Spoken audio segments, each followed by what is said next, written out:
We're sorry for this interruption, but this is breaking news from the Third Crusades. Nick Diana with the rest of the story. Yesterday was a humbling experience for Saladin and the Muslims, a wake-up call as well. The facts were released only yesterday of Saladin's ambush of King Richard's Crusaders at Jaffa. Richard had abandoned his men at Jaffa in order to deal with negotiations in England. He's not all that great. Saladin wanted to prove who was superior. Prior to the Jaffa invasion, the Muslims were stationed in Jerusalem. He was finished taking threats about who had control of the Holy Land. Saladin was unaware at the time of his departure from Jerusalem, but Richard was not in Jaffa ready to defend his army. Instead, he voyaged to a northern part of Israel known as Acre. The Muslims advanced into Jaffa marked a brutal fate for the Crusaders. Saladin and his men drastically outnumbered their opponents. The Muslims laid siege upon Jaffa within 3 days. Fortunately for the Christians, Saladin did not have complete control of Jaffa. As soon as Richard heard the terrible news of the siege laid upon his men, he immediately retaliated. Richard needed to rush, so he immediately stacked as many men as he could into 3 ships and sailed towards Jaffa. Richard thought he was done for when he saw the dozens of Muslims lined up shielding thousands of other soldiers.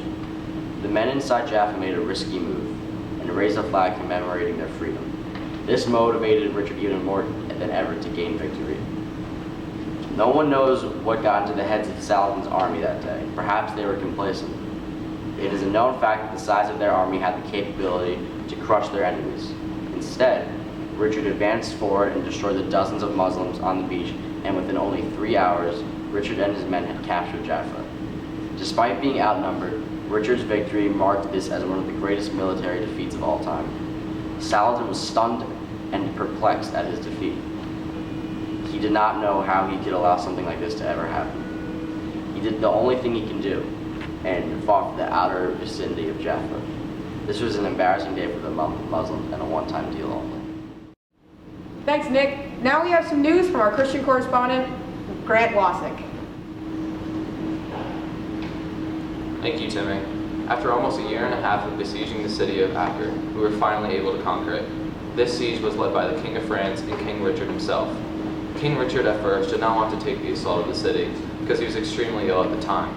But the King of France convinced Richard that it was time to take on the city. And on the next Monday, July 1st, 1191, the King of France officially declared his men to undertake the assault on the city and prepare for a long war against both the Turks and Muslims. Once at the walls of the city, the Crusaders approached the walls and delivered their long-awaited assault. Not only did these men assault the city, but they also had to deal with the invading Turks. However, they were unable to attack both the city and hold their ground against the Turks outside the city at the same time. After being so disappointed with how the battle had gone so far, the King of France took a new approach. He ordered all of the men to take down the bricks of the wall in the city for a gold prize. This was not an easy attack, because they were under constant pressure while fetching these stones.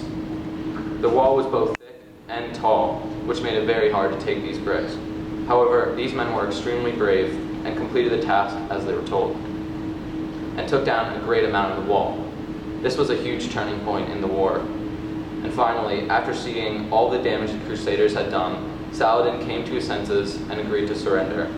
Saladin wanted to leave the battlefield with the best possible peace treaty, and that he gave them. Saladin offered to finally give us the city of Acre and some thousands of Christians he had held captive for many years. Then, when both the Turks and the Muslims finally left the battlefield, the war was officially over. All of the men on our side were dancing up and down and singing and yelling at the top of their lungs for joy. We finally got to reclaim our rightful city. And now we're going back to Dan Farr with a special report on King Richard beating Saladin. I am Daniel Farr, and Richard has just defeated Saladin at Azruf and is marching on Jaffa as we speak.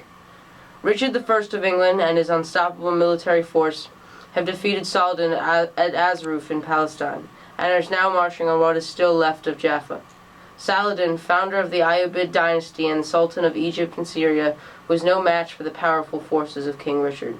What a decisive battle it was, further allowing Richard to continue his conquest. King Richard, who took over the forces after the leave of Philip II of France, is hungry for victory. Only 35 years old, he is also called Richard the Lionheart because of his bellicose nature. He even commanded an army at the age of 16. Knowing marching straight from Acre to the Holy City would be suicidal due to Saladin's skilled arm-to-arm combatants, he took a ship down the Mediterranean coast, securing Jaffa and Caesarea, both functioning as bases for his eventual thrust towards the Holy City. Now, by his uncompromised security of the port city of Jaffa and Caesarea, he is even closer to reaching our holy land of Jerusalem.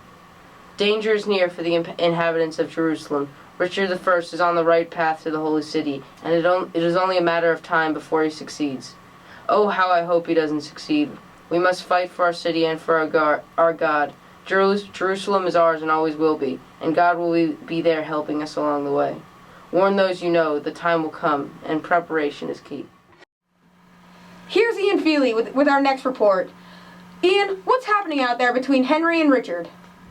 King Richard was killed on July 6, 1189. Ian, were there any accomplices in this murder?